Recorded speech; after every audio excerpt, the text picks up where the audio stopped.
So long, Mike Tomlin. You weren't worth anything anyway after 19 years. Ooh. Even after the Super Bowl win? That's a little low. That's a little low. The man never had a losing record, man. Come on. I'm going to say a lot more. Explain a bit. Let's go. I can't do it. We'll do it live. Do it live. I'll write it and we'll do it live. Mister, will you please wake up, wake up, wake up, wake up, wake up?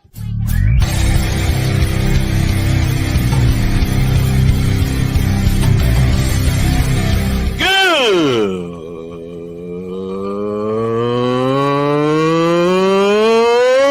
morning! Snowman here to all you Brock Purdy and San Francisco 49er haters. Shut up!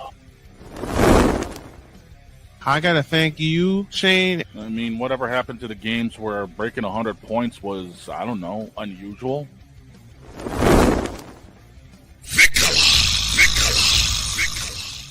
There was one word to sum up the All-Star weekend. Trays. Cause we take this job so serious. Splash Brothers, yes. Ray Allen, replace him with Steve Kerr. Reggie Miller, yeah.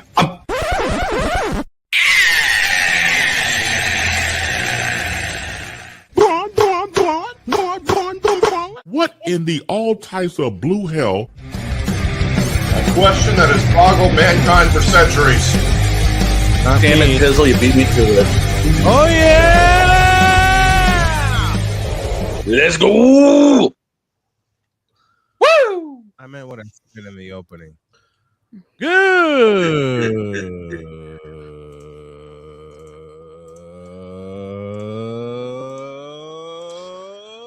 morning, and welcome to the wacky Wednesday edition of Snowman in the Morning. Glad to have y'all with us.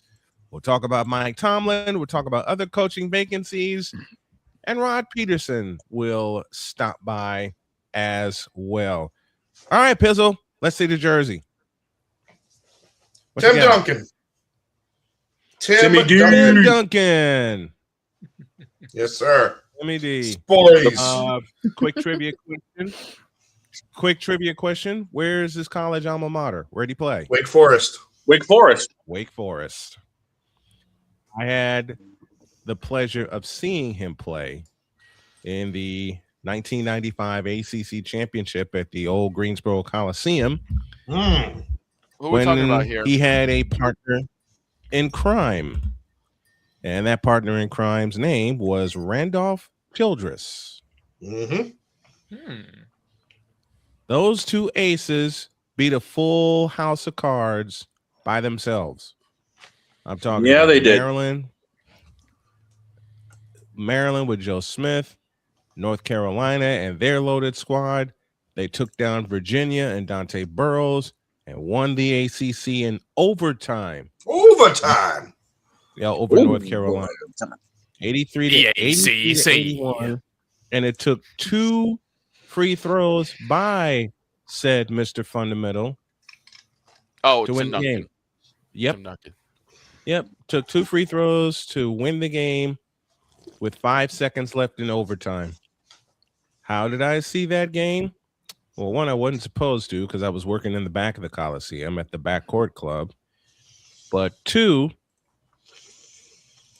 I had some friends there, and they were kind of, asking me, what do you think about this game and that game? I told them my thought. And after that weekend was done, I walked out with $1,000.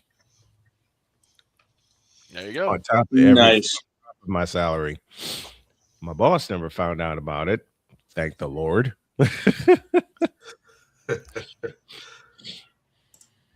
All right, let's get to it. End of an era in Pittsburgh, as Mike Tomlin has stepped down as the Steelers head coach after 19 seasons, never a losing record. He does have a Super Bowl win to his credit, and he's got a spot in Canton, Ohio waiting for him. He does have a spot in Canton, Ohio waiting for him. As much as I kid around with Mike Tomlin, look at the records. Look at what he's done. Look at the players that he's coached. I mean, think about this.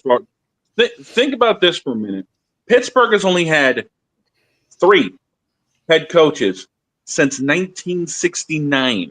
3 head coaches since the Beatles broke up. Yes. Insane. Since that point, since 1969, there have been 131 other head coaches hired. Yeah. They don't do it in Pittsburgh. They don't fire head coaches in Pittsburgh. They don't. No, Bill Cowher. Minnesota, I think, was second fewest with 9 head coaches since 69. I think the biggest thing though with Tomlin is that yes, he was able to get you to some good spots in the playoffs, but the standard in Pittsburgh, as it has been in places like New England, in places like Miami for a while, in places like San Francisco, and in Dallas, the standard is what, gentlemen and lady? Super Bowl. Super Bowl. Super Bowl or bust. Championships. That's the standard. Getting to the playoffs means nothing at this point. Getting to the playoffs means nothing. You get to playoffs, whoop-de-doo. So have other teams who have had worse. The Panthers have been to the playoffs now. Yeah.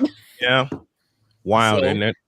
Even the Carolina Panthers, and I still don't know who the hell Dave Canellis is. It's okay. Neither does anybody. No. Thank you. So it is one thing to say, oh yeah, well they made it to the playoffs, but didn't do anything in the playoffs.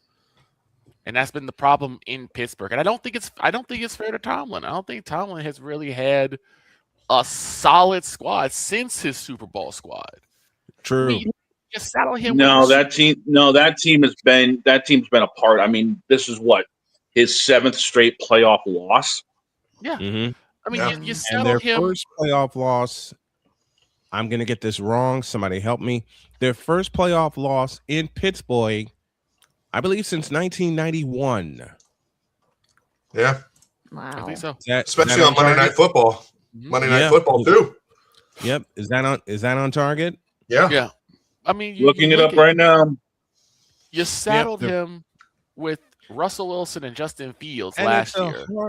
And Vic, it's a horrible way to go out. It is. It's a 1-point game at the half. It's a 1-point game heading into the fourth quarter. Game, and then the collapse Houston happened. Decided to stop playing with their food.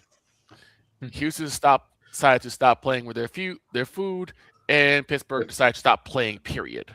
Yes. They turned their controllers off.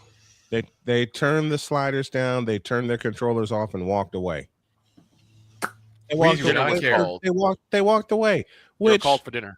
They were called for dinner, just like Jen has sometimes here on the show, and she has to walk away.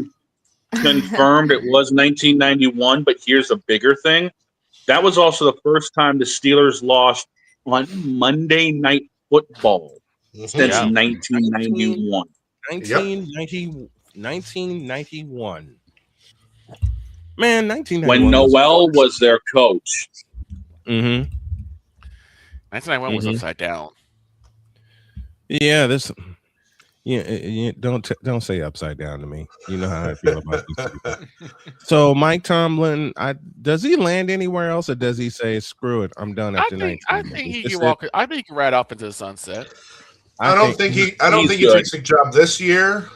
Right. I think he gets one next year. If that is the case, he takes a year off. He does TV, some network, then he'll get a gig somewhere else. What if he goes west?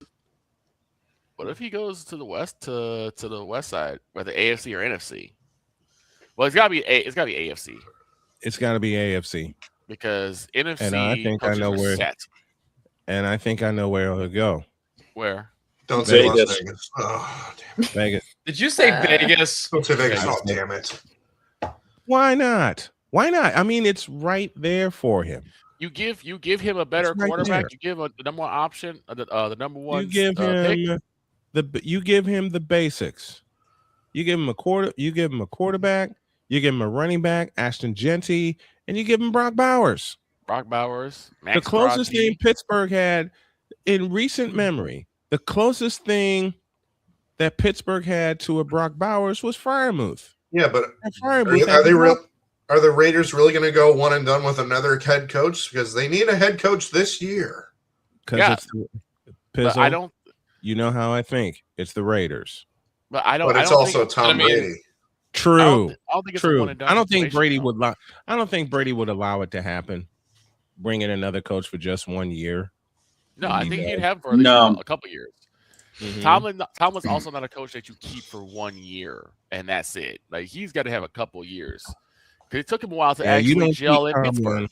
As much as I joke around about Tomlin, the truth is you don't keep him around for just 1 year. No, you don't. He's not a 1 year, one and done coach. No. Never has been and never will be. Okay. Mm-hmm. He has done something as not just a head coach, but a black head coach that no other black head coach has done. 19 seasons with one team, never a losing record. He does have a title, so he's got instant credibility. Right? He had, even though that Super Bowl was with Cowers players. True. I.e., the 2002 Tampa Bay Buccaneers. Yep. Because that 2002 team was not John Gruden's team. Dungy's. It was Tony Dungy's team. Tony Dungy. And to a point, the same with the 89 49ers. Mr. Colt Most of those players belong to Bill Walsh. But at the same time, in that situation, and I had someone ask me what makes that situation different, George Seifert was their defensive coordinator for 9 years. So he knew the players. He knew the personnel. He sat in on meetings. So when Bill Walsh retired and gave the reins to George Seifert, Seifert really didn't have to implement much. He didn't have to implement much. I mean, look, the godfather of the West Coast offense is the late great Bill Walsh. Seifert knew that offense. And plus, when you bring in a fellow by the name of Mike Shanahan to be your offensive coordinator, you don't have to do much. Just like Bill Walsh teamed up with Mike Holmgren. And Mike Holmgren ran that offense until Walsh stepped down. And then Mike Shanahan came in.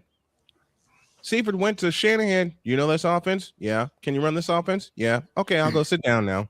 Yeah. That's pretty much it. Okay. I kind of wish Seifert had that kind of help in Carolina. Tell me I'm wrong though. Find the lie. Find the lie. I just kind of lies wish that to be found. I kind of wish that he had the same type of help in Carolina because he didn't have that type of help. Who is the owner in Carolina? When Seifert was there, was it still Tepper? When Seifert was there? Yeah, no, it was not Tepper. It was Jerry Richardson. Jerry Richardson, okay. It was the punk named Jerry Richardson. Gotcha. I mean, who's Carolina's owner? Now that's Robert Tepper. Do you really think David Tepper is going to dig in and find himself a better coach? Carolina, I have a better question. I have a better question. Yes, sir. Compared to that, do you think Gunrun would actually give that money back to Iron Mouse? Do you really think Nichi Sanji would grow a set and apologize to some people? Well, do you really think LeBron James will apologize for his 23-year career and ruining the NBA? No. And it's Wednesday. We can talk about it. That's right. Anyway. Oh, we're going. I even have an outfit ready for it, Vic. Well, here's the thing is with Tomlin is like I want Tomlin to be in a much better position than he was in Pittsburgh. Yeah, I think at some point they just stopped caring. You know what they did to Tomlin, and I've said this a couple times. They've handcuffed him. After Ben Roethlisberger stepped away, they handcuffed him. Yep, and they stuck him with Russell Wilson. Kenny Pickett first. Kenny Pickett was supposed to be the heir apparent to Ben Roethlisberger. Should have been. But they kept flipping offensive coordinators. Yep. It wasn't Tomlin that was the problem. It was the fact that RD2 kept flipping offensive coordinators. So Pickett never learned an offense fully because by the time he picked up the offense, the OC had been booted. Had been moved. So it's not on Kenny Pickett and it's not on Tomlin. Tomlin and Pickett were on the same plane. The rest of the offense was not. Right.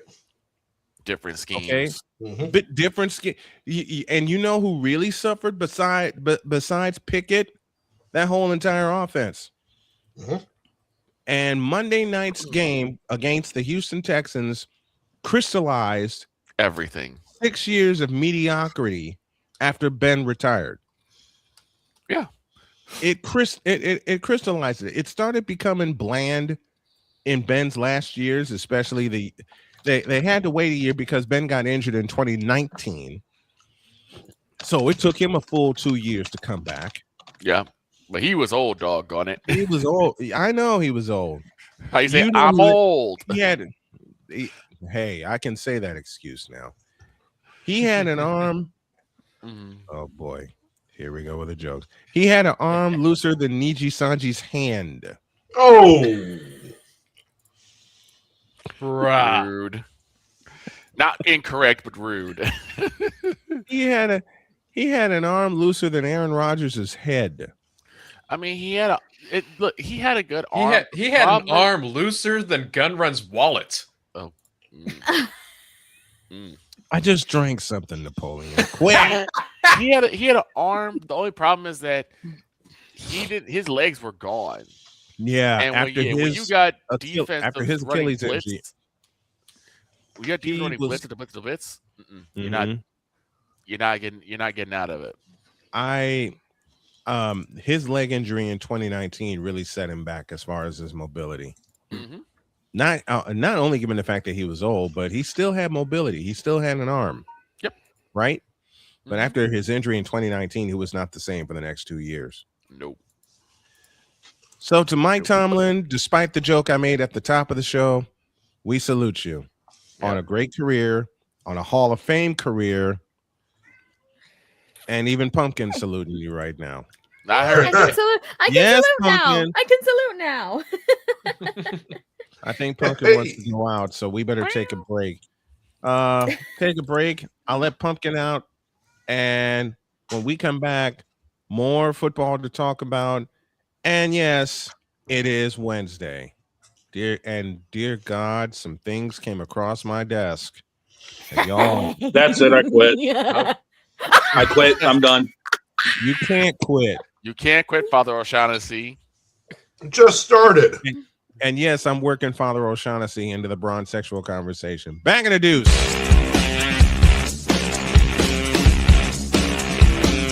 This is Snowman in the Morning. Are you ready to upgrade your coffee game?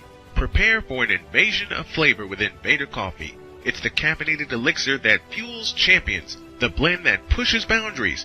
Whether you're battling deadlines or exploring uncharted territories, Invader Coffee has your back. Join the invasion at invadercoffee.com and taste the difference for yourself. Use the code SNOWMAN for 15% off your first order. Invader Coffee, veteran owned.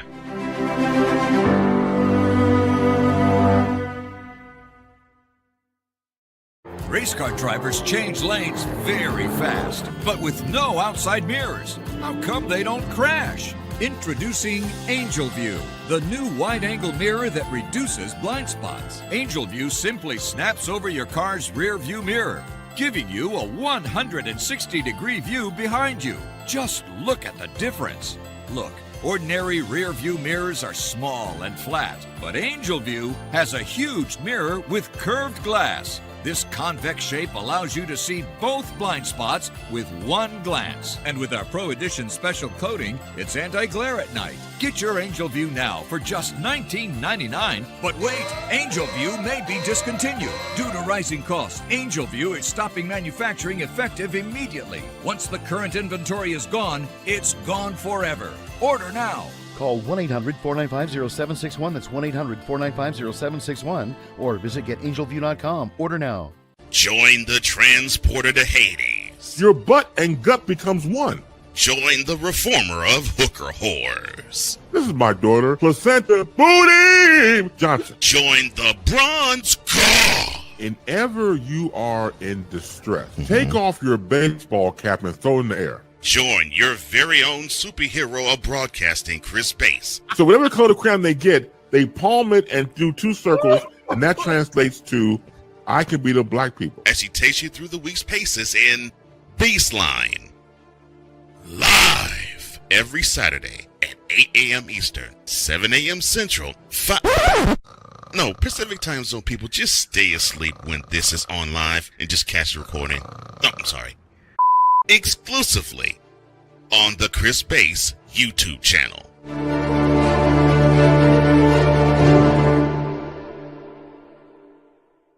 Cause we take this job so serious. And every time I saw the word king appear in a song, in the back of my head, I heard Cole, no, sorry, not Cole, Ray say, Kang. What in the all types of blue hell? This is Snowman in the Morning.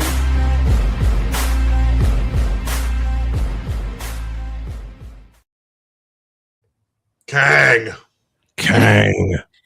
Yo, Kang. Lord have Oh mercy. God.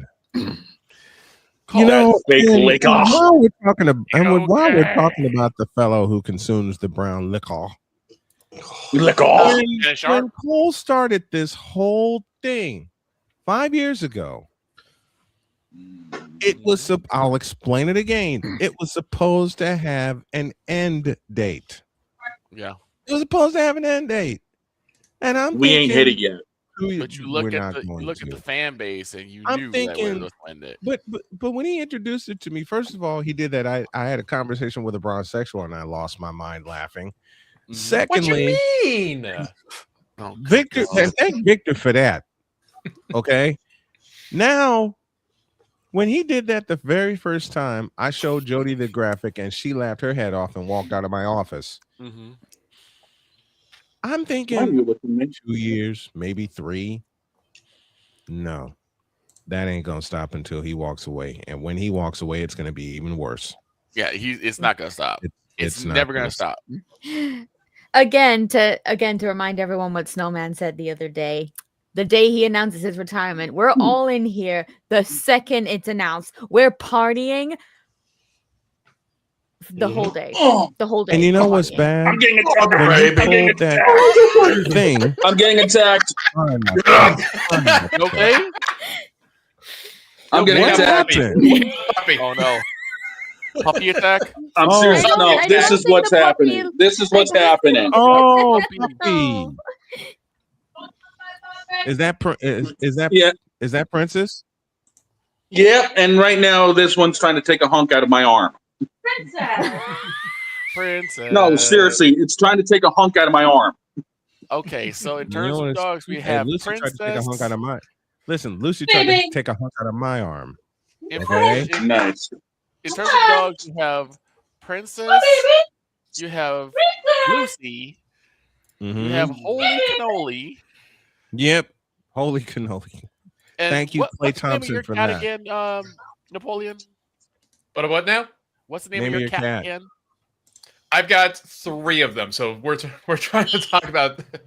So my youngest one, we have Gurr. Then we have Bobby, my oldest, and right in the middle of it all, Hermione. Yes, Hermione. After Hermione Granger. Yep. Well, y'all know mine. Yep. Y'all know my 3 cats: Pumpkin, Winnie, Binks, and Pumpkin, Winnie. and Binks. Mm-hmm. And Jen has a cat too. Jen has 2 cats, I think. 2, I think. You know. I do. One is a rescue cat named Bella. There's and Bella, the, and there's and Freddie. the other we've had since he was a little kitten. That's Freddie. Freddie. But Freddy Krueger. Freddie Mercury. The bronzexual Freddie stop even Fazbear, after. obviously. Freddie Mercury. I know. Hey, I know. Hey, listen. Okay. Queen is one of my favorite bands. Love Freddie Mercury. Yeah, we called him Freddie just because we got him specifically just because he's a tuxedo cat, right? Mm-hmm. Right. So tuxedo cats will have patterns on their face as well. Mm-hmm. This little adorable thing had a pattern that made it look like he had Freddie Mercury's mustache. Oh. That's why we called him Freddie. Mr. D says that's about time he got here. He pulled a Notre Dame. He's like, I quit. Come after me. I'm a man. I'm 40. Unflinching. Let's go back to losing. Parking was easier. Unrelenting. They're not going to keep him off the field tonight. Totally. This one has a chance. Deeds.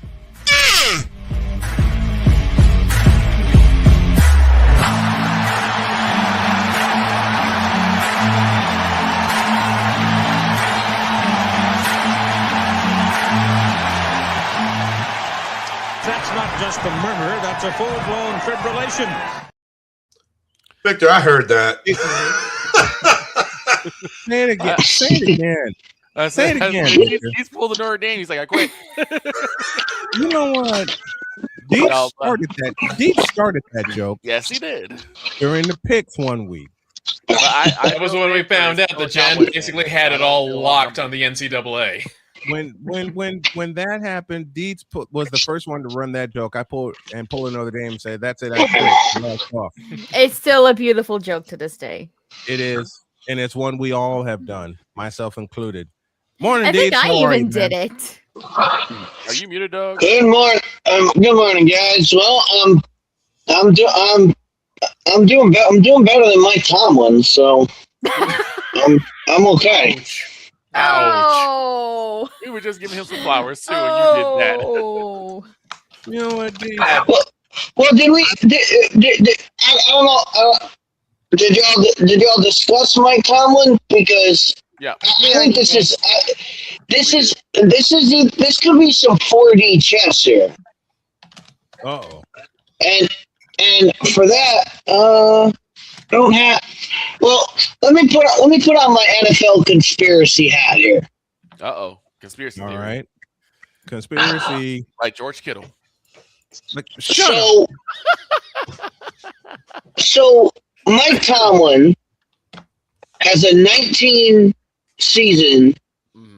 He has never had a losing season, right? Correct. Maybe he sees the writing on the wall there. Mm-hmm. And says, you know what? Pittsburgh probably going to have a losing season next year. Mm-hmm. Gets out, and a lot of people. I've seen a lot of people since he resigned yesterday. I've seen a lot of people that have said, "Oh, he's linked to this job. He's linked to that job. He's linked to this. He wants to go somewhere else, right?" Right. Well, what do all the teams that are open up? What do they all have in common? They're all losing teams. Yeah, they're losing teams. What if this is Mike Tomlin saying, "You know what? Pittsburgh's going to have a losing season. I want to keep my winning season streak in order." And look what happened. And maybe he takes next year off. Mm-hmm. And look what happens next year. Andy Reid's an old guy in Kansas City. Oh no. Yeah. Oh no. Pat Mahomes has an ACL injury. So he may not play. What he may not play next year. How effective Pat Mahomes will be next year. You know what? Maybe at the end of the year, Andy Reid says, if Andy Reid has to go through a year without Pat Mahomes, Andy Reid might say, you know what? I'm an old man. I don't need this anymore. I'm done. And then Kansas City opens up. And Tomlin can slide right on in. Oh no! And who's at the top? Who's going to be at the top of every coach's list? Well, the guy who's never had a losing season walks in, and who's his quarterback? Pat Mahomes. That could be possible. Now, I was thinking maybe he goes out west. You know what, Deets? As you explained it that way, I can totally see that. I just thought of something crazy. What are we talking about in terms of crazy here, Pizzle? The only AFC North team that has their current coach is Zach Taylor of the Bengals.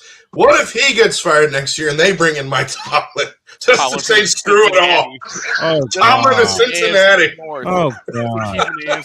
Tomlin to Cincinnati. I mean, there's a lot of things. What if the Steelers go out and hire Jim Harbaugh or John Harbaugh? Oh, God. What if the Ravens hire Mike Tomlin? Ooh. Well, both jobs are open. Both jobs are open. I mean, especially when you have what like if the Ravens do hire Mike Tomlin? Will it take? If that's the case, Deeds, will it take a year? They'd have to give up draft capital. They'd have to give up draft capital if they want him this year, because he stepped down. He didn't get fired. He stepped down. So they're gonna have to give like draft capital, like how the Saints did with Sean Payton and the Broncos. So that's not gonna happen. Yeah, well, that's what makes me think. That's what makes me think this is a calculated move by Mike Tomlin to say, you know what, he would have got fired. He would have either got fired this year, or he would have got fired next year and got fired coming off a losing season. Now he resigns, and he's still. When he goes to look for a job next year, he gets to go in to every interview and say, well, I have a 19 season record and I've never had a losing season. Never had a losing season. So, and there could be some high profile jobs that open up, and he slides right in, keeps that winning streak going. Yeah. That was my first thought when I saw resign. That was my first thought was he's got an angle there. Yeah. And he's positioning himself for, you know what, Beats, as you explain it that way, I can totally see him positioning himself for Kansas City. All I gotta say to all this is all this conspiracy talk is brought to you by Reynolds Wrap Aluminum Foil. Oh God. Oh God. Conspiracy On that theories, note, like Tomlin, George Kittle, and No, a wait, number one quarterback. Caleb Williams. Time, Paul. He said, time. Why'd you Paul, call for Kittle? Stop. Penalty flag on the field. George Kittle, a conspiracy? That's a lie. That's a lie. No, it's not. No, it's not. How is George Kittle your favorite tight end, by the way, a conspiracy? One of my favorites, yes. One of my favorite tight ends, yes. Because everybody knows why he's a conspiracy, because he is one of the biggest boogeyman for the Dallas Cowboys. So every time they're like, yeah, let's have him on there just to make the Cowboys miserable. I know what y'all doing. Don't lie to me. You know what? The first big boogeyman for the Cowboys, his name is Dwight Clark. Yeah, I thought the big boogeyman for the Cowboys was named Jarrell Jones. No, that's the accident that we have as owner. That's in-house. That's an in-house situation. Matter of fact, that gives me an idea. No, the conspiracy theory would be Randy Moss. Randy Moss? Because it didn't matter. It didn't matter when Jerry decided not to draft Randy Moss. Yep. Ever since that moment, every time Randy came to Dallas, it was 200 yards. You can write it down. 200 yards, 3 touchdowns, and it was like clockwork. And think what would happen if we did have Randy Moss. While we're talking about boogeyman for our teams, I can tell you the boogeyman for the 49ers, and Victor's going to love me for this name, Daryl Moose Johnston. Moose. Because in 1992 at Candlestick Park, he ran us over. And John Madden, God bless him, said it during the pregame. The Moose had to get loose. Well, dadgummit, the Moose got loose. There's a Moose. There's a Moose. Now, quick trivia question, and Dietz has the answer behind him, so Dietz don't say anything. Where did Daryl Johnston call his college home? Oh.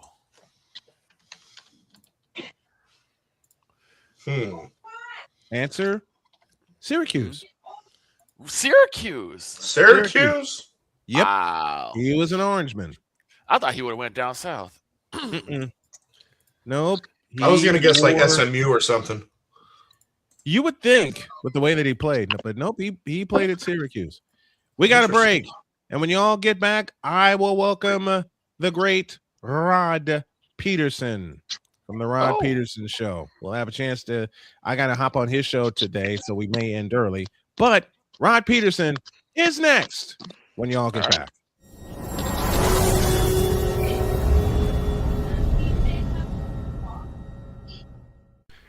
Hey, Chicago, it's time to climb. Excitement is in the air as we come together for the edition of something Snowman in the extraordinary. Morning. And I know it's Climb for absolutely Chris fundraising event, a celebration of strength, community, and unwavering hope. One of our own, Brother Rice class of 2009, a leader, a coach, a friend, a father, Chris Hilliard has spent his life lifting others up, guiding young athletes, inspiring students, and taking every chance to explore the world with his wife Lauren and their 1-year-old son. But in September of 2024, everything changed. Chris was diagnosed with a rare aggressive brain tumor. Since then, he's been in constant, grueling treatment, traveling out of state almost every other week, from last-minute flights to long hotel stays to meals and rental cars. The bills add up fast. Chris is now a part of an international clinical trial, a treatment path that gives real hope. But staying in the fight means staying in the program, and staying in the program means more travel, more time away, and more mounting expenses. So now it's our turn to show up for him.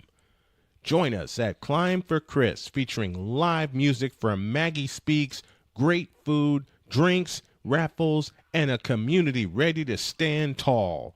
Every dollar raised goes toward Chris's medical and travel costs so he can focus on healing, not bills. Every $10 makes a difference. And if you can't give today, sharing the page helps more than you know. Chris is always the one who shows up when it matters. Now we climb for him. Be a part of the miracle. Be a part of the movement. Join us, support, pray, and share. Together, we climb. Learn more and contribute today at Climb for Chris by visiting climbforchris.com.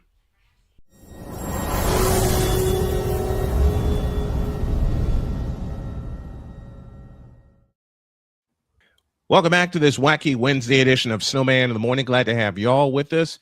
And thanks to the folks at WQVZ for being one of our stations that pick us up. Also, WJKS in Indianapolis, Indiana.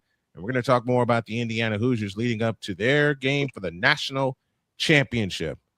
But there's one team I advocate for, and that is the San Francisco 49ers. That's why you see the background behind me. How have they been able to keep winning with all the injuries? Let's talk that and a lot more football as I welcome a very dear friend of mine, Mr. Rod Peterson. Rod, how are you, buddy? Great to have you. What's going on, Snowman? Happy New Year. Happy New Year to you. How's your New Year so far? Oh, it's been absolutely amazing, actually. We had the Winter Classic here in Florida. Florida Panthers and New York Rangers was there for that. We got the Natty coming up here next Monday. As you've mentioned, all is great in this world. All is great here, too. My wife and I are so excited for the national championship. We'll start there. Who'd have thought that the Indiana Hoosiers would be playing for the national championship? The attention that we have seen, Jody and I have seen here in Indiana, has been absolutely crazy. And they just keep on winning, man. And they're playing for the national championship against the Miami Hurricanes, another unlikely team. They're the 10th seed. Monday night, national championship. How do you see this game?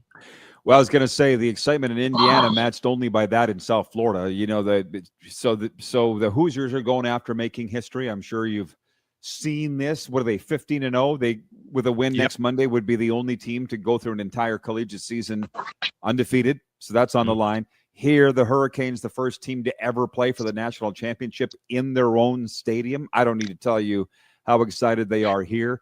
A month ago, the cheapest ticket was going for $2,500 at Hard Rock Stadium. That was before we even knew who was going to be in it. Now with the Canes and it 3,700 is the cheapest ticket if you want to go, Snowman, if you and Jody want to come, or 20,000 if you want good seats in the lower bowl mid. So it's only going to run you 40 grand. No big deal to come down here and watch the Hurricanes have their way with the Hoosiers. I don't know if that's going to happen or not. I think I saw the point spreads 8.5 for the Hoosiers going. They're like, for a national championship, they are heavily favored, I would say, coming in here next Monday night. They are heavily favored. And I mentioned the influence here in Indiana has been absolutely off the charts. My wife is a graduate of IU. And I'll never forget the moment when I was doing the alternate broadcast when I said the Indiana Hoosiers are the Big Ten champions, and she comes running in here going, "What?"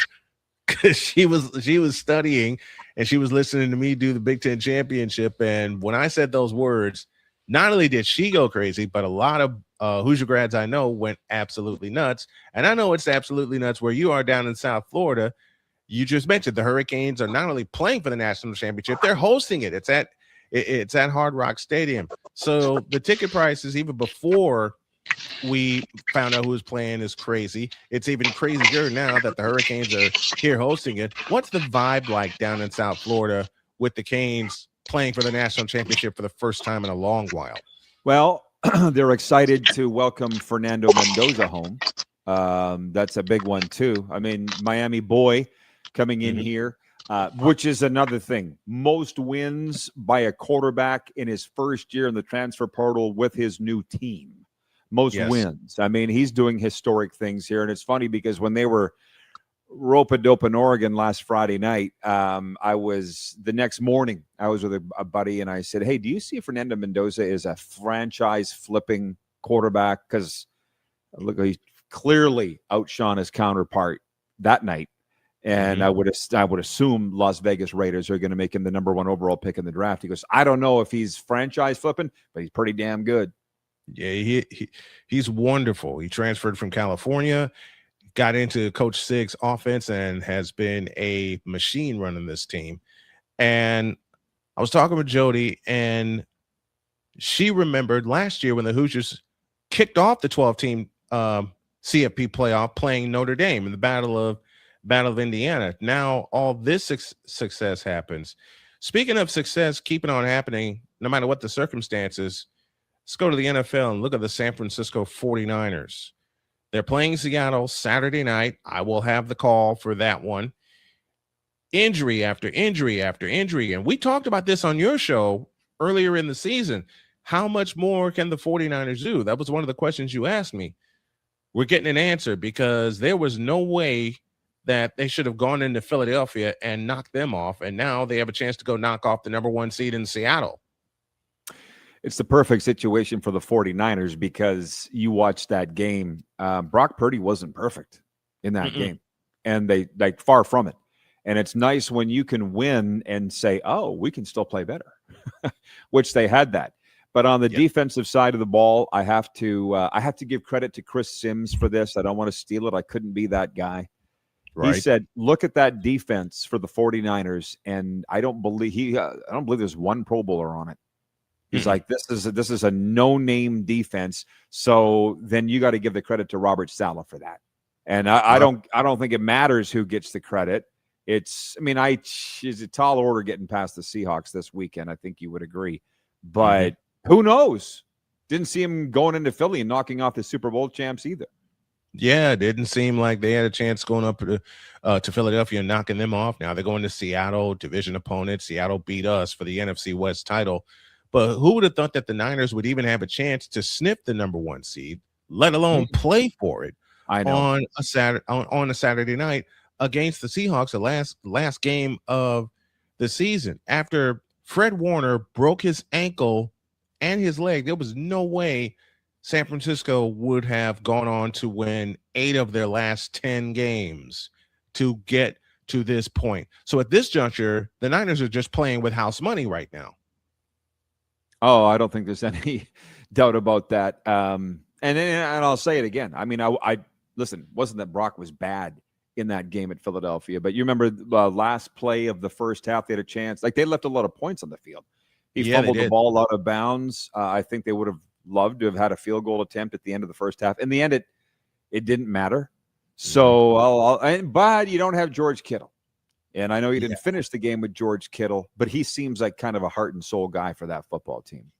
Well, Jake Tonjes is going to have to be something special. And those of you who remember, I did the first game of the year between the Niners and the Seahawks, and Tonjes caught the game-winning touchdown with less than a minute remaining. And then Nick Bosa put it away with a strip sack. But you're right about this defense. There are no Pro Bowlers on this defense. In fact, our two main Pro Bowlers, Nick Bosa, Fred Warner, both on IR. Fred Warner trying to return if we make it to the NFC Championship. It's going to be a road game. But what do you think of the playoffs so far as to what's happening to everybody in the playoffs? What are your thoughts?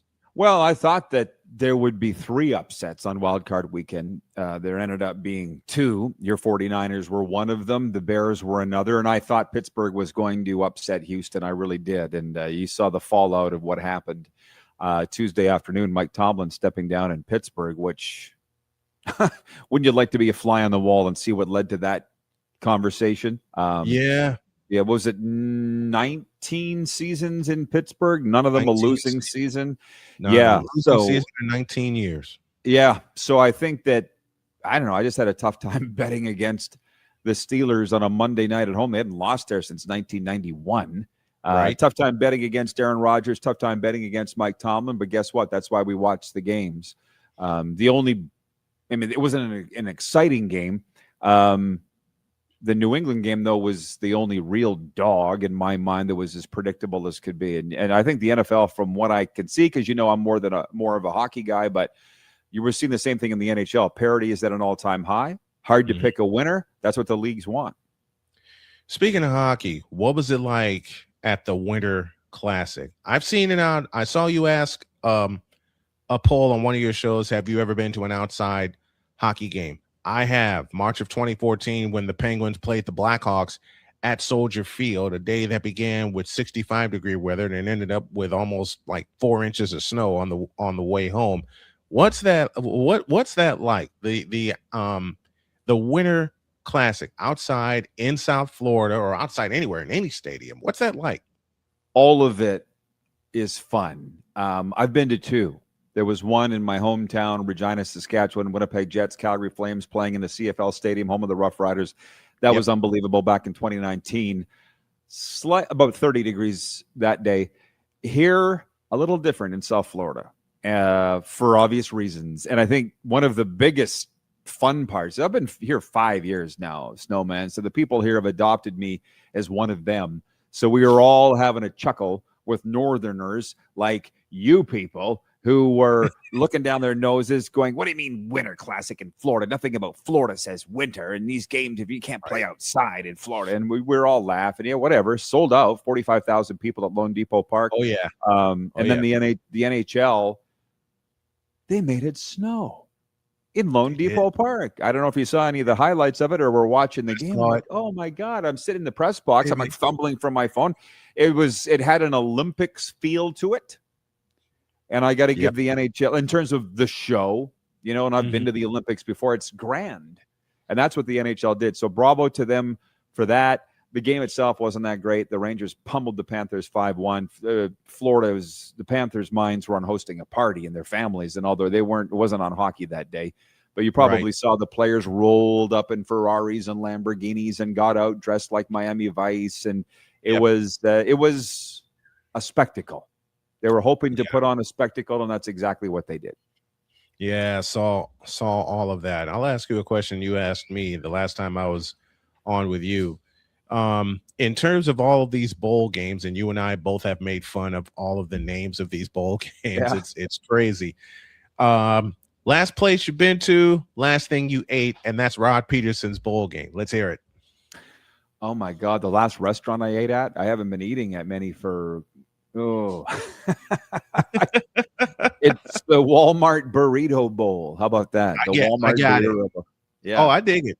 How about you? We're trying to be healthier and not eat out as much as we did. But for me, it would be the Applebee's OM Cheese Bowl, because I tried their OM cheeseburger. How was it? Oh, delicious.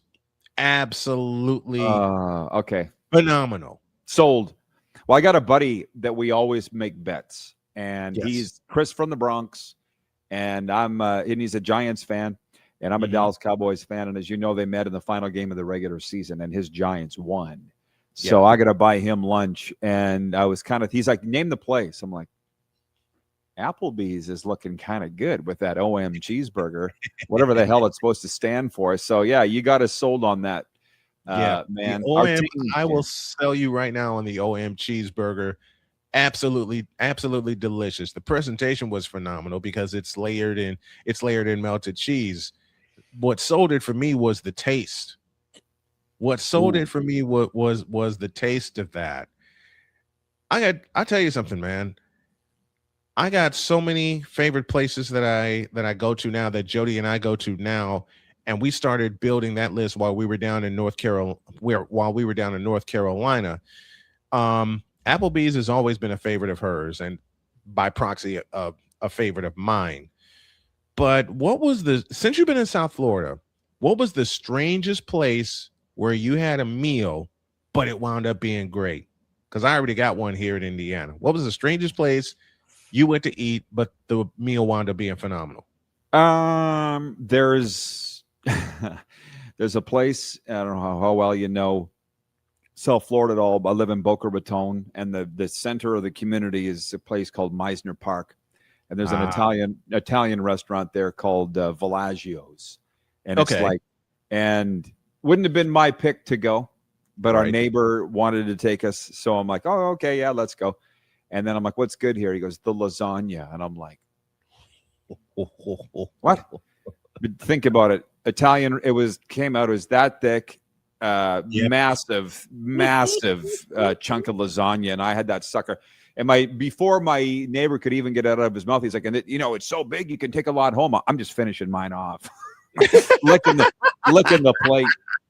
So it's a place called Villaggio's in Meisner Park in Boca Raton, Florida. Get the lasagna. Yeah.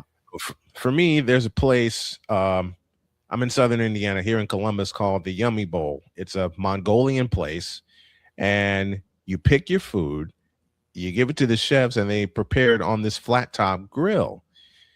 And the first time Jody took me there, she just said, "Trust me." Been back a few times after that, and now it's one of my favorite places. Rod Peterson joining us here, a fellow broadcaster that's on WQVZ.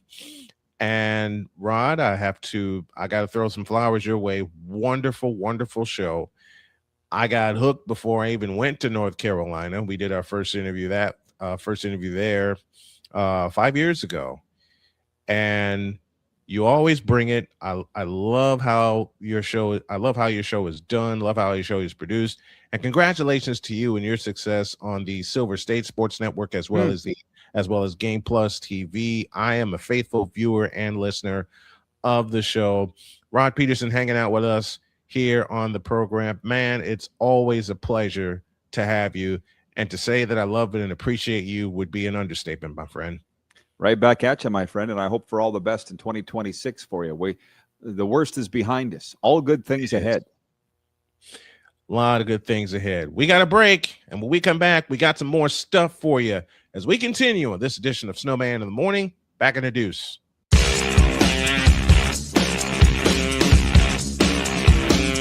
This is Snowman in the Morning. From the hills of Santa Clara to the legacy of the stick, this is where red runs deep and greatness wears gold. 40 plus years of fan, 30 years in the booth, and now it's personal. The 49ers like you've never heard them before. This is That 49ers Show on Snowman Sportsnet. Hosted by Brian Snow, each week you will get a recap of the game that just happened and the game that will happen. All the stats, facts, and figures, all the fun notes, fan chats, and everything else you could put into 30 minutes. This is That 49ers Show on Snowman Sportsnet. Wednesdays at 7 p.m. Eastern, 6 p.m. Central.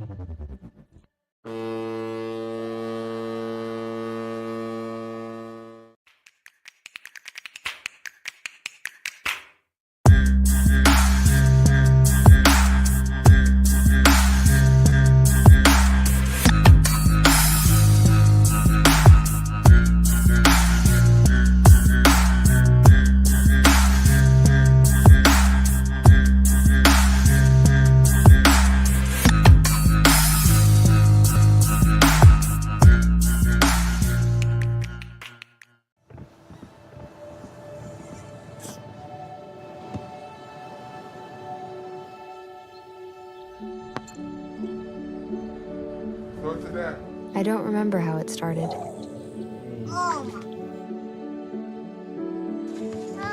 Our back and forth. Victory. Fumble. Repeat. It always came back. Dad! Okay, here we go, throw it! Yeah. You probably don't remember what you told me, That was perfect. but I heard every word. Nice.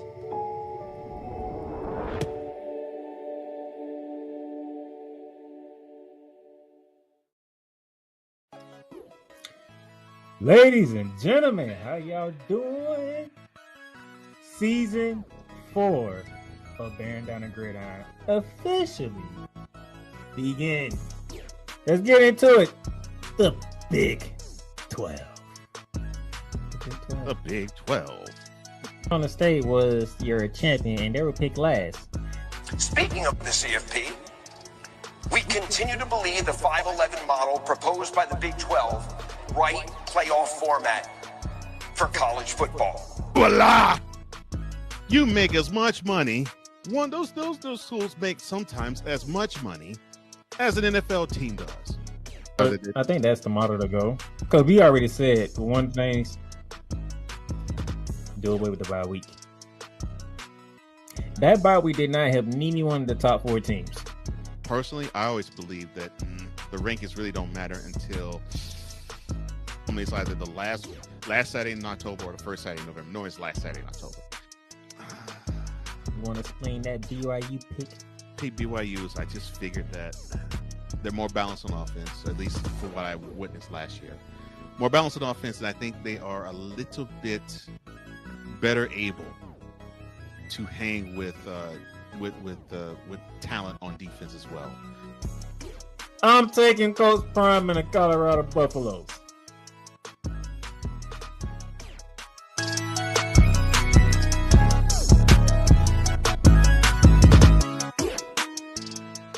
Join Ryan McCarthy. I became a Jets fan because Kurt the Frog was my favorite Muppet because he was green, and the Jets wore green.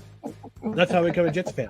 And Dustin Henry. ESPN is cashing all in on let's pay a few personalities and we'll just kind of fill in the gaps. As they walk you through all of the world of sports from their perspective. The Albany Empire, it's a literal circus. No credentials required. Where, Ryan, say the tag. Where you don't need a press pass to talk sports. Every Monday at 8 p.m. Eastern, 7 p.m. Central. On YouTube and where you can find all podcasts. Because we take this job so serious. Yes, LeBron, it is you. It's always been you. It always will be you. Forever and ever. Amen. What in the all types of blue hell? This is Snowman in the Morning. Yeah, it is. Yeah, it is.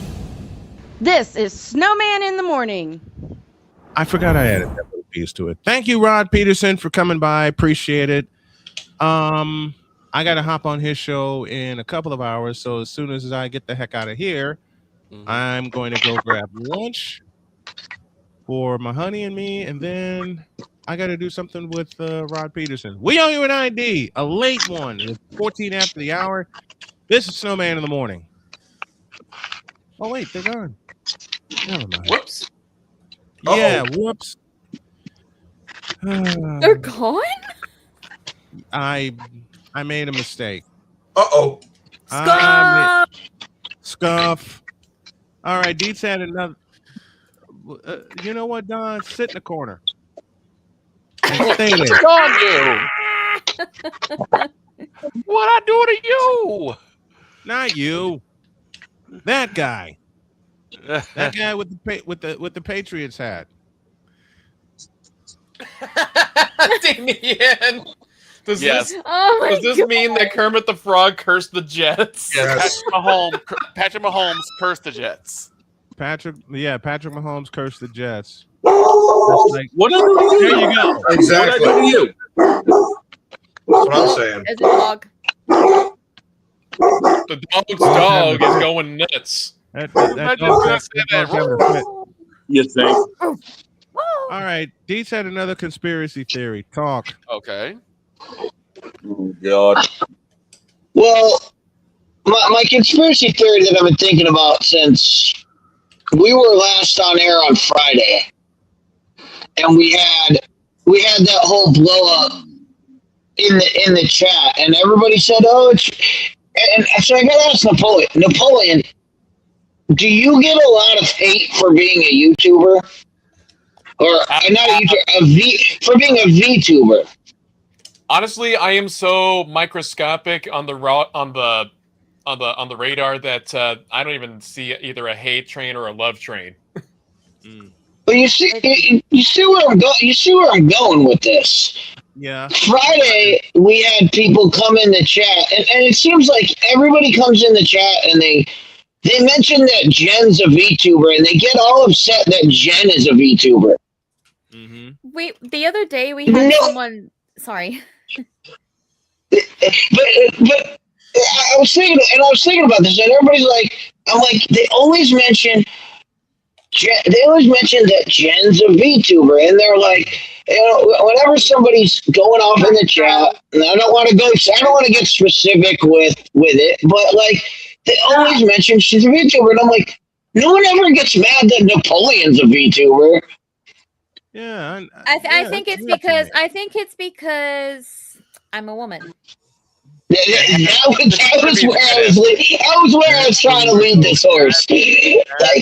That's where it was going. I knew it. I mean, remember the other day with that guy who was like, "Get this anime chick out of here. She has no purpose here."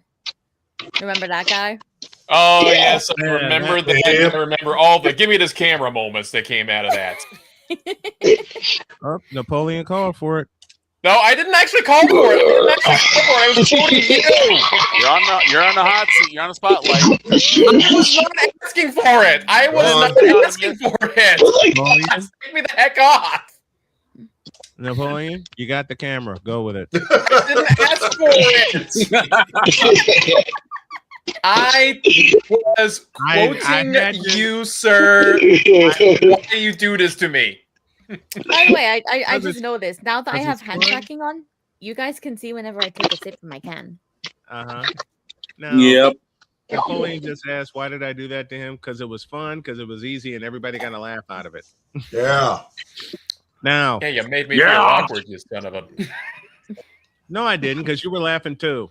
But yeah, that guy that came in saying I have no purpose, and then all of you guys just sort of like standing up for me, making jokes as well. Like, what? These are the people. Yeah, Pizzle. That was an actual thing that happened. Someone came in the vertical chat, and they were like, "Get this anime chick out of here. She has no purpose." And then I went completely off. Matter of fact, and then we all went completely off. Everybody went off saying I had more of a purpose than like so many other things. That was like a 20-minute. Jen has no purpose, man. I have to clip that. Yeah. But the real overall point here is everyone that's here on this show has a purpose. Everyone that's here in the chat has a purpose. I mean, people like Sick Diggy and people like Ryan McCarthy, people like Caleb Hernandez more. Even he has a purpose. Okay? Hey, let's not get this straight. Everybody's here for a reason. I just found it weird because I was thinking about it since last Friday. Like, I was like, everybody comes in and they just go nuts on Jen. I'm like, Napoleon's a VTuber too, and nobody has a problem with it. Nobody gets mad at him. True. Nobody gets mad. You know what? What am I looking for here? Give me this camera. You know, maybe make me mad. Give me this camera. There we go. Give me this camera. Dear Deets, for that last joke, you, and you. I'm sure Damien is saying the exact same thing. You know what? And the bad part is, I knew where Deets and I know each other so well. I knew where he was going when I saw Damien's comment pop up. Deets beat me to it again. Oh gosh! Now to the you know what? Give me this camera back. To the person who came here and said we don't have a purpose. Do you see the purpose now? Of course you don't, because you're blinder than Niji Sanji. Oh no! I mean, he didn't say you didn't have a purpose. He only said I didn't have a purpose. But you are my daughter from across the pond, and that matters to me. Yes. You are the best parts of this crew, and that matters to me. And you're cute. I'm not cute. Very cute. I'm not cute. No. That's why that dude was mad. That's for you, Pizzle. That's why that dude was mad. He's like, how come this cute Empress gets to be on the show and I can't? Exactly. And Jen, if you didn't notice, you attack one of us, you attack all of us. You mess with Spider-Man, you mess with New York. You mess with one of us, you mess with all of us. Anybody that attacks any member of my crew, you don't just attack them, you attack all of us. And you have to it's like we're playing Marvel Rivals here. I'm the solo strategist in the back trying to heal all of these guys. And apparently someone comes in and says I ain't doing my job right. Right. Speaking of Marvel Rivals, Jerry Lamb. Marvel Rivals is gonna have a good week this week. Yes. Speaking of Marvel Rivals, I bet you I can make Jen laugh in 30 seconds. Oh boy, here we go. And I'll take those 30 seconds to think about how. Bruh. The cutest of all Luna Snowmains.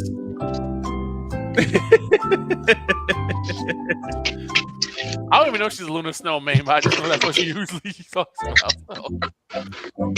Nah, you guys want to know a joke? You guys want to hear something funny like while we're waiting? What, Niji Sanji got arrested? No, if only. If only that were the case. Okay, if only the woodpecker. Here's the thing. Yes, if we want. So here's the thing. Yes, if we wanted to hear a joke, what? Jerry Jones got fired? Oh my God! No, that'd be a blessing. So here's the joke, right? Yes. So everybody knows that Snowman calls me his daughter from across the pond. Mm-hmm. If I were to legally choose him as my father, that would make me Genevieve Snow. Yep. True. So at that point, what's stopping me from becoming the real life Luna Snow by just legally changing my name to Luna? There you go. Oh. There you go. Another conspiracy theory. Folks. Brought to you by Reynolds Rep and Oil. Right. This whole stream is a goddamn conspiracy. Shut up. Shut up. The macho man. The macho man. Dang it, Deez, you screwed up my tracking. That's how much you. I mean, I think we're out. I think we're out. Macho man has said this But we haven't even we haven't even had the Ron sexual confessions. Yeah, we haven't even gone through. Shut up, Napoleon! Don't start it. No, you're right. No. Yes. Do it. Push the button. Purple. Damn it! Purple. I'll push this. Push the button. I'll push this button first. Damn it!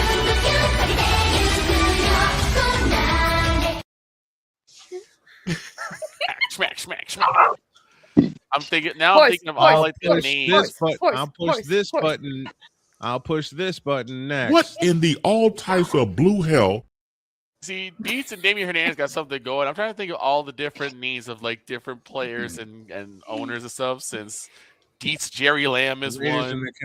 Caleb Hernandez Moore. Caleb Hernandez Moore. Here's one. No. Brian Montana Shanahan. Say it again. Brian Montana Shanahan. Shut up. What? No, Brian Montana Walsh. Okay, Brian Montana Walsh. Hey, my first favorite coach is Bill Walsh. Shane My second favorite coach is actually Bill Parcells. I like Parcells. He always gets the best of this. Here's How one. How about Shane one for Brady Shane here? How about Shane Brady Edelman? How about that? Oh my God. He's done. He's done. He quit. His whole camera was in distress. I got one for Alex here. Uh-oh. Okay. Alex Marino Shula. That's what I was thinking. I was gonna say Alex Shuna Marino. My actual thought was Alex Marino. My actual thought was Alex Marino Duper. Hey, with Duper. Remember those icy toner Duper. Yes, gloves? super duper. Super duper. Remember those icy toner gloves you used to have back in the day? Yes. I owned a few. I took a pair of isotoner gloves to college with me because that was a late present from my dad. How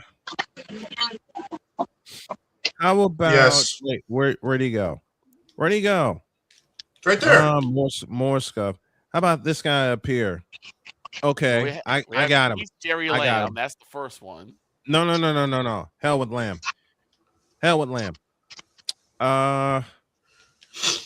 Chris Aikman Irvin.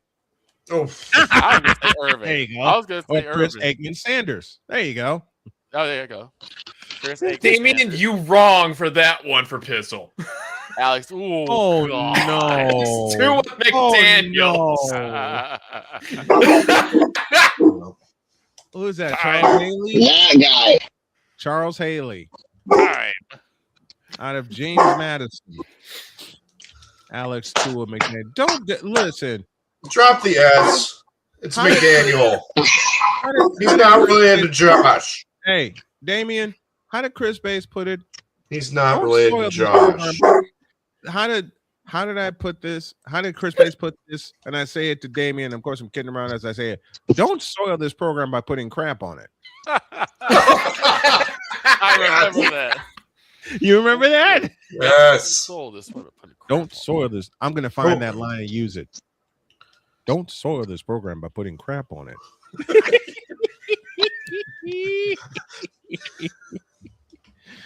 I love it. God.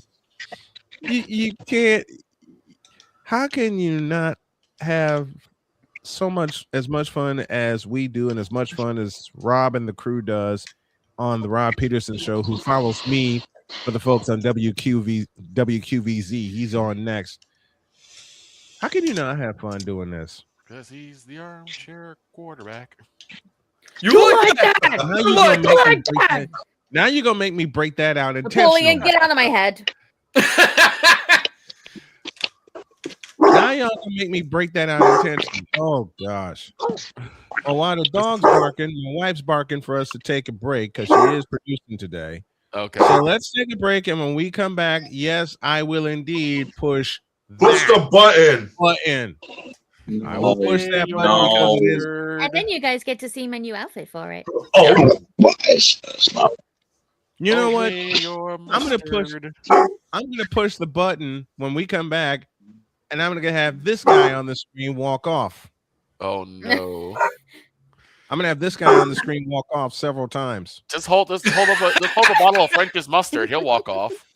No, he won't. No, he won't. We'll bring the name At least the mustard's still in the We're playoffs. back in a dose. Hey, Jen, I found that clip. You found it? Marchand. I found it. Yes. It took a little searching, but I found it. And I'm going to play it before the weekend. That's a promise. Back in the deuce.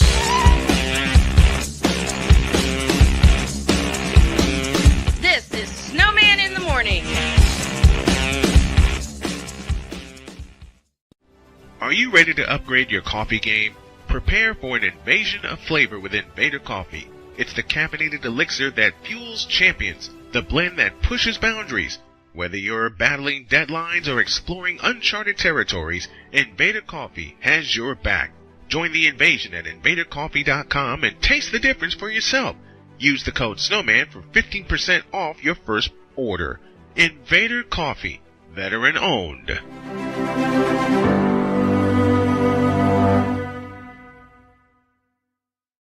Race car drivers change lanes very fast, but with no outside mirrors. How come they don't crash? Introducing Angel View, the new wide-angle mirror that reduces blind spots. Angel View simply snaps over your car's rear view mirror, giving you a 160-degree view behind you. Just look at the difference. Look, ordinary rear view mirrors are small and flat, but Angel View has a huge mirror with curved glass. This convex shape allows you to see both blind spots with one glance. And with our Pro Edition special coating, it's anti-glare at night. Get your Angel View now for just $19.99. But wait, Angel View may be discontinued. Due to rising costs, Angel View is stopping manufacturing effective immediately. Once the current inventory is gone, it's gone forever. Order now. Call 1-800-495-0761. That's 1-800-495-0761. Or visit getangelview.com. Order now. Join the transporter to Hades. Your butt and gut becomes one.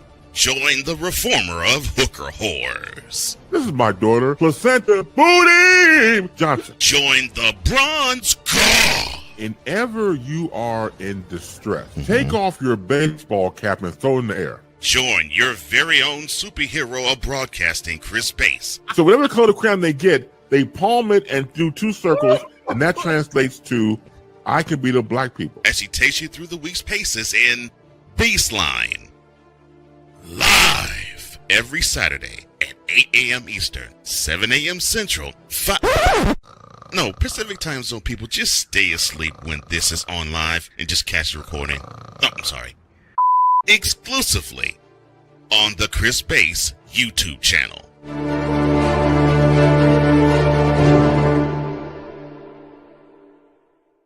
Cause we take this job so serious. And every time I saw the word king appear in a song, in the back of my head, I heard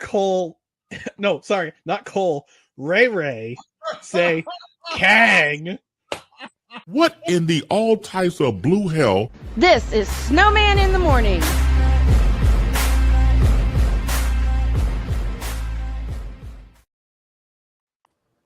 Kang! You're listening to Snowman in the Morning. You're listening. Shut up. All y'all, shut up. You're listening to Snowman in the Morning on WQVZ, WJKS, WSMM, and all of our radio partners. You like that? You like that? Shut up, 2 Chainz. You're going to be retired by the end of the year. I had to improvise. Oh no! Oh no! Oh What? no! Why do you think I went into the chat and told Damien to shut up?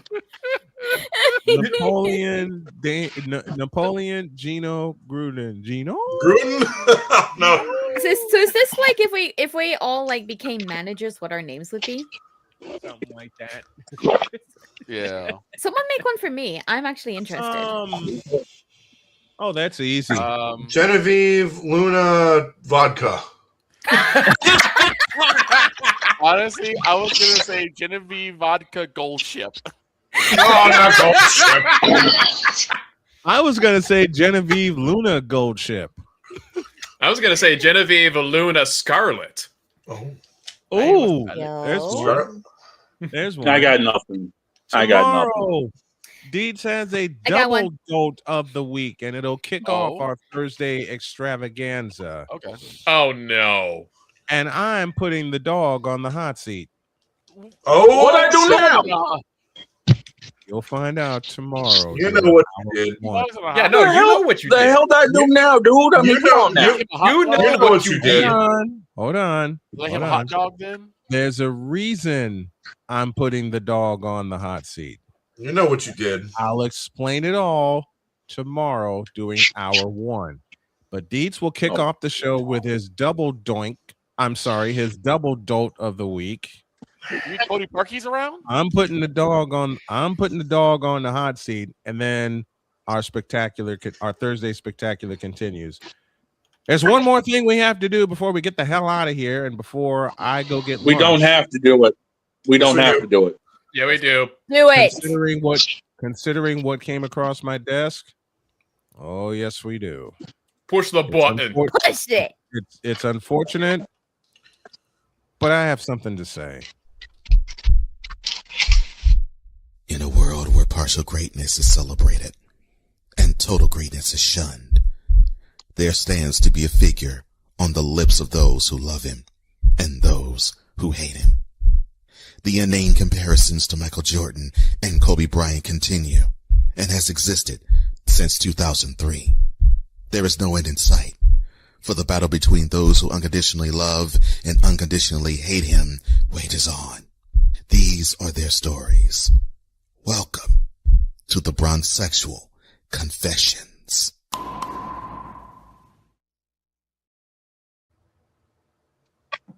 Hey, nice. I like that. Oh, okay. I like that. Oh, all right. That's different. That's a good outfit. Purple sunglasses too. Now give me this dog on camera. Oh, here we go. Here we go. Give me this button too. Oh no. Unfortunately, I had a conversation with a Bronzexual. What you mean? Right on cue. Damien is rude. No, Damien. Just no. Jen Virginia James. Don't ask. Because Please of the do name not of ask. the I'll state you explain don't it like. later. As I said before, Damien decided to put that. Decided to derail the situation altogether. Yeah. So I had a conversation with a Bronzexual. Again. What you mean? What you mean? That was Real this time. perfect. He caught me where I was under the weather and under the bed and full of Benadryl. Hey. And anybody who's had a shot of Benadryl when dealing with a cold or anything beyond that, you know what it does. I woke up groggy. Been there, done that. I woke up groggy. And I woke up to this. Quote. Hey, Snowman, when are you going to acknowledge LeBron as the greatest of all time? Close quote. Oh, hell I beg no. your pardon, sir. What? Here we go. So I beg your pardon. after leaning into my pillow and uttering about 100 cuss words in about 2 seconds. Sounds about right. Record. My wife looked over at said quote, and she says, "Are you serious?" I said, "Honey, I warned you. We don't look for this stuff. It finds us." It finds us. Why? Yeah, it does. Because yes, Ron, it is you. It is you. It's always been It's you. been you. It always will be Will you. always be you. Forever and ever. Forever and ever. Amen. Amen. Now, can you repeat Now- that again? What did this guy ask you? Why are you hurting my ears? He said, Quote. when are you going to stop messing around, edit the word, and acknowledge LeBron as the greatest player of all time? Close, dumbass quote. This moment of Bronzexual stupidity is brought to you by Way Hooked on ahead of you, Bronx. partner. This moment of Bronzexual stupidity is brought to you by Hooked on Bronix. When you start talking like an idiotic Bronzexual, Hooked on Bronix can set you right. Call 1-800-YOKAY. Ray Ray LJPM. Now approve all this. And somehow still being paid for by the City Field. Oh. I read this. I read this thing for a good 2 minutes. Paid for by the City Fifth, right. approved by the Ice Promise School, and endorsed by the Cleveland Browns. And double endorsed by the Cleveland Cadavers. Craig Elo, its leader. Why? It always happens to Craig Elo. Craig Elo. Oh, good God. So what I saw this. I got a headache looking at this ish. I can imagine. And I thought,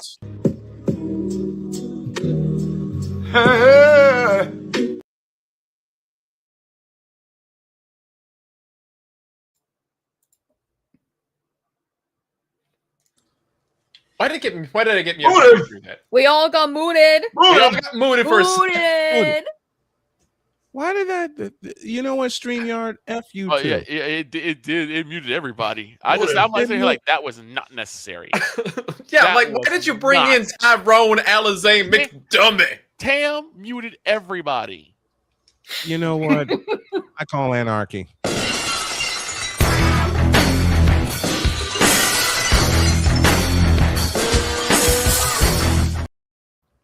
Fuck off. Fuck off, that's Austin's music. I mistakenly, and I capitalized the word mistakenly, wrote back to this guy, and I said, why are you asking me such a question? Oh, boy. His response set me off. Uh-oh. Oh, no. Boy. His response was, quote, because there's nothing you can say that can convince me or show me that Michael's the greatest. Close quote. Do we need to go down the list again? No, because I shut him down with something else. I decided to dig into my bag of tricks. Oh. And yanked out a clip from Magic Johnson, yanked out a clip from Larry Joe Bird, yanked out a clip from Captain Skyhook. I even yanked out a clip from the Admiral, the Big Fundamental, and of course, Chef Curry and MJ. I pieced them all together to about a 3-minute clip. And I said, these 3 minutes should explain why everybody that's in the NBA is better than LeBron. He don't like me no more. I don't think he likes you to begin with. Because the clip I put in from Steph Curry was from the NBA Finals in 2017 when Curry crossed LeBron up 3 separate times and got to the hoop. Stop it. The second clip I put in from Chef Curry was exactly that. Thank you, Kevin Harlan. The clip I put in from Captain Skyhook was his hook shot over Robert Parrish in Game 5 of the World Championship Series. And the next one after that was his skyhook to seal said championship series in Game 6 in Boston. Which sealed up a championship better than Tony Graffinino ever did. Oh. And there's my obligatory Graffinino joke. I also why must you bring that up? Why? Because he likes the fact that because it's fun. Father trying to say curses whenever that happens. Listen, because it's fun and you do it also. I was about to say, my son, you were saying you were going to bring me up at some point. What am I even here for? Here we go.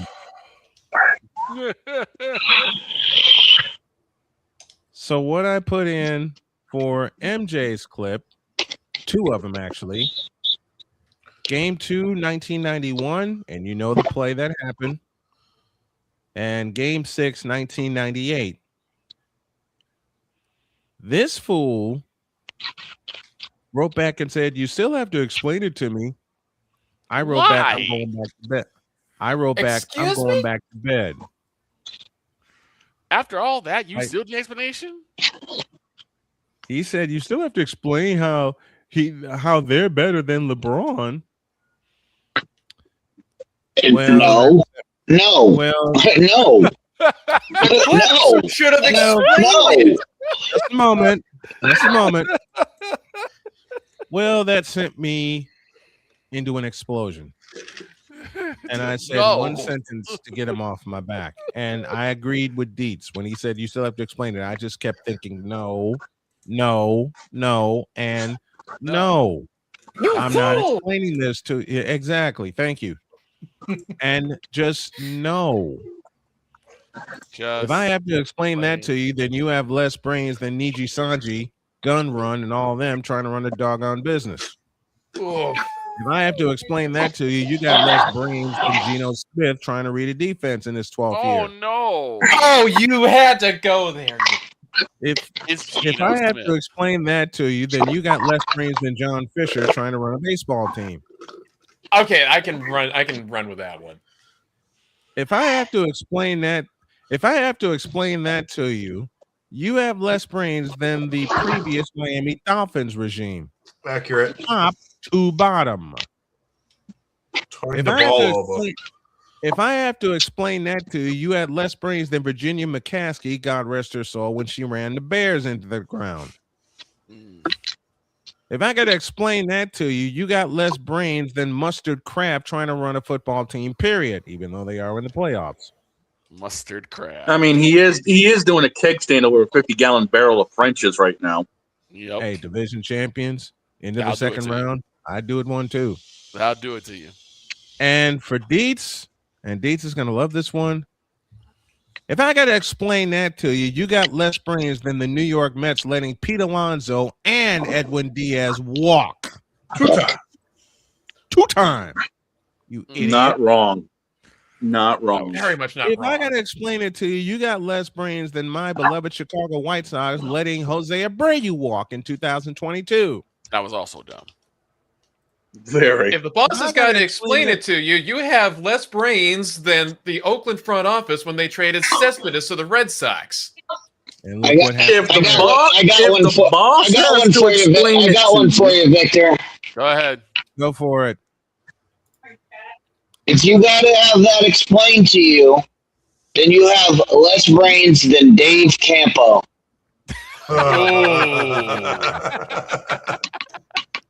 If I got to explain, give me this camera back. Ouch. Give me this camera. If I had to explain that to you, you got less brains than Dave Tepper. Bad medicine. If he had to explain that to anybody, you got less brains than Steve Phelps running NASCAR. Yeah. Ow. It's really, in the end, basically a skill issue. There it is. I must have that sound. I must didn't have that even sound. say it that time. But that's the thing about any of these conversations that go on.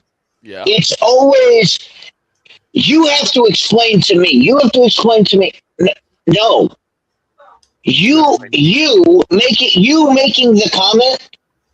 I've already told you because this person's better. Because this person's better. Because this person's better. You have to explain to me how LeBron is better than these people. And once you flip that question, that's when you see all the cracks break. Yep. Everything breaks, and they can never give you that definitive answer of this is why this is why, and it goes back to why Cole is such a genius, because the first line of the Brown sexual confession tells you everything. Where partial greatness is celebrated. And total greatness is shunned. I would have. I'm starting to think that this dude is probably. I ended it like this, and Deets, you will be very proud of me because I used one of your lines. I said to this guy, so you watched the video and you still don't understand why those guys are greater than LBJ. He said, you can't prove it. I said, all right, I want you to do one thing for me.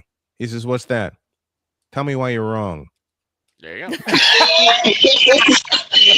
There you go. That son never returned. I also think this dude is obviously like a graduate of the I Promise School. So I would have asked him, go find the cereal box that your I Promise School diploma is on and show it to me. Well, it's in the garbage, just like LeBron's career. Nah, I think the guy got his degree from SU. Yeah. There's another button to press, boss. I mean, obligatory as that. I think even though it's not advertised, right? There has to be a place for stupid people. We don't know because we're not stupid, so we don't know anything about it. It's like a secret club society. Oh my gosh! So I come to the conclusion that he graduated from SU, stupid university. Yeah, all the stupid ass letters that go along with graduating, high honors of being stupid. I can't do no more, man. Vámonos, dominos, vámonos. Stupid university, where everyone graduates magna cum stupid.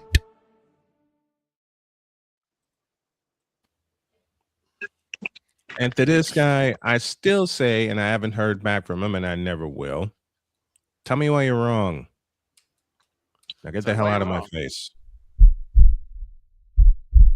In a world where logic and sense flies completely out the window, while purple and yellow glasses.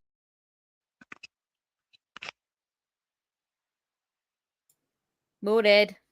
Yeah, you muted again, Snowman. Darn you, StreamYard. Quit that. Muted. And it did it to all of us. Anyway, and to this guy who posed that dumbass question. Here we go. Here we go. You, and you. I don't even need a Dear ESPN this time. Just this guy who said that. You. That guy in particular. And given the fact that he's also a fan of Kyrie Irving, you again. Wow. Wow. Take an L upon L upon L. Wow. L upon L upon L. That's what he's taken. That's what his life is taken for messing One with big me. fat. Oh, thank you, Napoleon. I got all kinds of producers today. This guy who said, prove to me why Jordan's better and still can't see it after I sent it to him. All you've been doing is taking one big fat ass.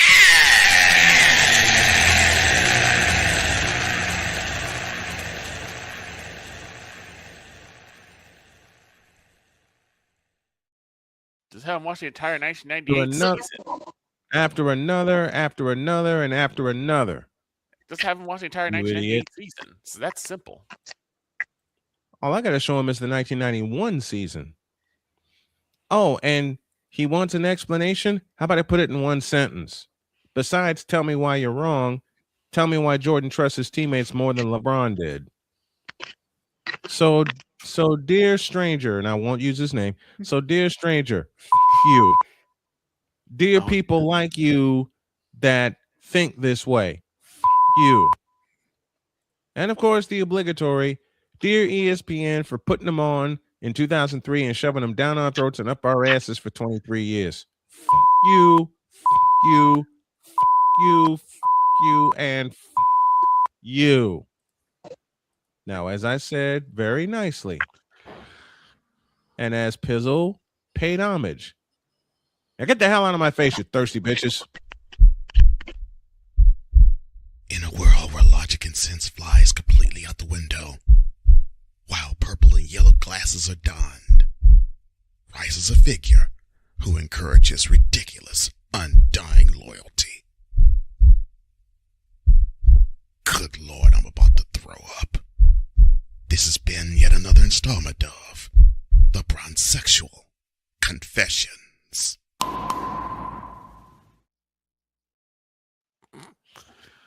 I love you, but that's always a thing with these people. We talked about it yesterday, Victor. It's always a thing with them where if LeBron's teammates don't pick him up, Oh, it's because the teammates were bad. Right. Exactly. Whereas Michael played and put his teammates in spots that they could succeed. John Paxson. I.e. John Paxson. I.e. Steve Kerr. I.e. Scottie Pippen. I mean, King, B.J. Armstrong. You go down the list of clips of Jordan, you see Jordan. Yeah, Jordan was the focus, but everybody else played their role and knew where they were supposed to be. Where to be. And then you watch LeBron, and when LeBron's teammates get the ball, they're like, they're shocked that they got the ball. They don't know what to do. Headlights. Angel Reese knows her sound more than LeBron James does. Damien gave us our quote of the day. That LeBron fan took more L's than the Jets defense had interceptions. Ouch. Well, all I had to do was get one L, and that'd be more than Jets defense having interceptions. He just needed one. You even said that the guy has less brains than the Cleveland Browns for trading for Deshaun Watson and eating a draft pick on Shedeur Sanders. $82 million in cap. $82 million cap hit if you cut him. All I gotta say about that is, and we're the Cleveland Browns. We know you are. Tomorrow on the program. Punch. That's a lot of money. $82 million. Tomorrow on the program, Chris Deeds crowns two of these.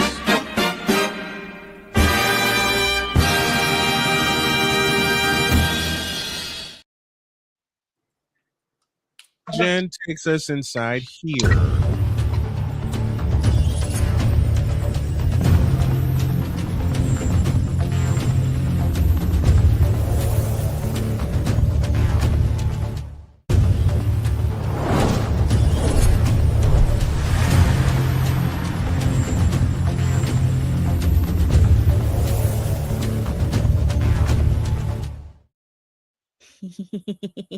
And also, I'm putting the dog here.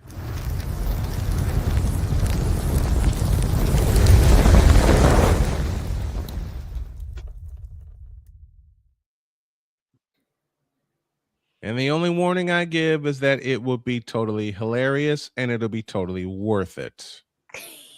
Oh, for God's sake. Get me out of here, please. It will totally be worth it. And also tomorrow for Jen, I'm going to repeat this.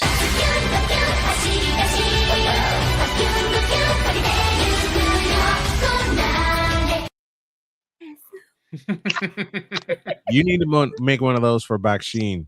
Good Lord, why did I give that? Oh, God. I'm still waiting on Napoleon to bless. send me the audio for it. I'm working. Have a great day. God bless. Remember to make your next move your best move. And always remember, if your dreams don't scare you, they are simply not big enough. Dream big, do bigger.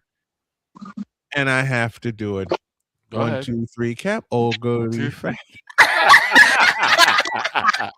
Follow the Empress on Twitch. We're out of here. We'll see you tomorrow.